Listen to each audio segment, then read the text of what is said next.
5 ನಿಮಿಷ ನೋಡ್ರಪ್ಪ ಇಲ್ಲಿ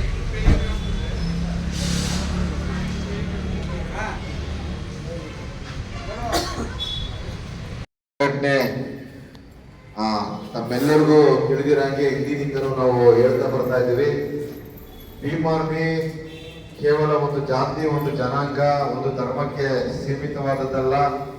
ಭೀಮ್ ಆರ್ಮಿ ಸಂಘಟನೆಯನ್ನ ಕಟ್ಟಿರ್ತಕ್ಕಂಥದ್ದು ಇದು ಏನು ಬಹುಜನ ಹಿತಾಯ ಬಹುಜನ ಸುಖಾಯ ಏನು ಮಾನ್ಯವಾದ ಕಾಂಶಿರಾಮ್ಜಿ ಅವರು ಏನು ಬಹುಜನ ಚಳುವಳಿಯನ್ನು ಆರಂಭಿಸಿದ್ರು, ಆ ಬಹುಜನ ಚಳುವಳಿಯ ಸಿದ್ಧಾಂತದ ಇವತ್ತು ಭೀಮ್ ಆರ್ಮಿ ಇಡೀ ದೇಶಾದ್ಯಂತ ಸಂಘಟನೆ ಇರೋದು. ಇದು ಒಂದು ಜಾತಿ, ಒಂದು ಧರ್ಮಕ್ಕೆ ಸೀಮಿತ ಅಲ್ಲ.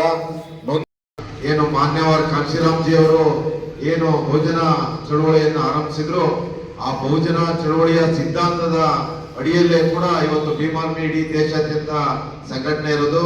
ಇದು ಒಂದು ಜಾತಿ, ಒಂದು ಧರ್ಮಕ್ಕೆ ಸೀಮಿತ ಅಲ್ಲ. ನೊಂದವರು, ಶೋಷಣೆಗೊಳಗಾದವರು ಎಲ್ಲ ವರ್ಗದಲ್ಲೂ ಕೂಡ ಎಲ್ಲ ಧರ್ಮದಲ್ಲೂ ಇರ್ತಾರೆ. ಅಂತವ್ರಿಗೆ ಎಲ್ಲರಿಗೂ ರಕ್ಷಣೆಗೆ ದುರಿಯಾಗಿ ನಿಲ್ಲತಕ್ಕಂಥದ್ದೇ ಭೀಮ್ ಆರ್ಮಿ. ಹೀಗಾಗಿ ಭೀಮ್ ಆರ್ಮಿಯ ಸಂಘಟನೆಗೆ ಎಲ್ಲ ಧರ್ಮದ, ಎಲ್ಲ ಜಾತಿಯ, ಜನಾಂಗದ ಜನರಿಗೂ ಕೂಡ ಮುಕ್ತ ಅವಕಾಶ ಇದೆ. ಅವರು ಯಾವುದೇ ತಾರತಮ್ಯಗಳನ್ನು ಮಾಡದಲೇ ಎಲ್ಲ ಜನರ ನೊಂದವರ ಧ್ವನಿಯಾಗಿ ನಾನು ಹೋರಾಟಗಳನ್ನ ಮಾಡ್ತೀನಿ ಅನ್ನೋರಿಗೆ ಭೀಮ್ ಆರ್ಮಿಯಿಂದ ಸಂಪೂರ್ಣ ಮುಕ್ತವಾದಂತ ಅವಕಾಶ ಇದೆ.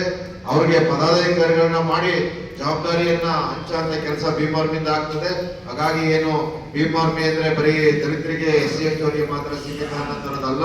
ಇದು ಎಲ್ಲಾ ಜಾತಿಯ, ಎಲ್ಲಾ ಜನಾಂಗದವರು ಕೂಡ ಇಡೀ ದೇಶಾದ್ಯಂತ ಭೀಮ್ ಆರ್ಮಿಯಲ್ಲಿ ಇದ್ದಾರೆ. ಹಾಗಾಗಿ ತಾವೆಲ್ಲರೂ ಮುಕ್ತವಾಗಿ ಸಂಘಟನೆಯ ಪದಾಧಿಕಾರಿಗಳ ಜವಾಬ್ದಾರಿಯನ್ನು ವಹಿಸಿಕೊಂಡು ನಿರ್ವಹಿಸಬಹುದು ಅಂತ ಹೇಳಿ ತಮ್ಮೆಲ್ಲರಿಗೂ ನಾನು ಕೇಳ್ಕೊಳ್ತೇನೆ. 5 ನಿಮಿಷ ಇಲ್ಲೇ